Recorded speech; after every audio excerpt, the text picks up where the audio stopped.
Hello, എൻ്റെ കൊച്ചു കൃഷിത്തോട്ടത്തിൽ ദേ പയറൊക്കെ കായ്ച്ചു തുടങ്ങി കേട്ടോ. ചെറുതായിട്ട് കായ്ച്ചു തുടങ്ങിയിട്ടുണ്ട്. ദേ ഈ കാണുന്നത് റെഡ് മീറ്റർ പയറാണേ. ഞാൻ ദേ പാവൽ പടർത്തിയിരിക്കുന്നത് ദേ ഇങ്ങനെ ഒരു സ്റ്റാൻഡ് വെച്ചിട്ടാണ് കേട്ടോ. കുഴപ്പമില്ലാതെ അത് പടർന്നു പോകുന്നുണ്ട്. ഇതുപോലെ ഒരു സൈഡിലാണ് ഞാൻ ഗ്രോ ബാഗ് നിരത്തി വെച്ചിട്ട് ചെറിയ രീതിയിൽ കൃഷി ചെയ്തിരിക്കുന്നത്. ബീൻസും പിടിച്ച് കിട്ടിയിട്ടുണ്ട് കേട്ടോ. അതിലിതായി ചെറുതായിട്ട് വന്നു തുടങ്ങിയിട്ടുണ്ട്.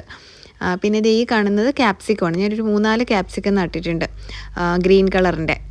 പിന്നെ ടൊമാറ്റോ, അങ്ങനെ മഴയാണെങ്കിലും കുഴപ്പമില്ലാതെ ഏതാണ്ടൊക്കെ പിടിച്ച് കിട്ടിയിട്ടുണ്ട്. പിന്നെ ഞാനിന്ന് കൃഷിഭവനിൽ പോയിട്ടുണ്ടായിരുന്നു. കാരണം ഓണത്തോടനുബന്ധിച്ചിട്ട് നമുക്ക് ഇങ്ങനെ തൈകൾ കിട്ടുന്നുണ്ടെന്ന് മെസ്സേജ് വന്നു. അപ്പോൾ ഞാൻ ചെന്നത് ലേറ്റ് ആയിപ്പോയി കേട്ടോ. 2-3 ദിവസം മുന്നേ മെസ്സേജ് വന്നതാണ്, പക്ഷേ ഞാൻ ഇന്നാണ് പോയത്. അപ്പോൾ ഇന്ന് പോയപ്പോൾ എനിക്ക് വഴുതനങ്ങയും അതുപോലെ തന്നെ ചീരയുടെ തൈയും ചീരയുടെ വിത്തും ഒക്കെയാണ് കേട്ടോ കിട്ടിയത്. അങ്ങനെ ഞാൻ തൈകളൊക്കെ ഇപ്പം തന്നെ അങ്ങ് നടാമെന്ന് വിചാരിച്ചു. അങ്ങനെ ഞാൻ എല്ലാം ഒന്ന് നട്ടു കൊടുത്തു കേട്ടോ.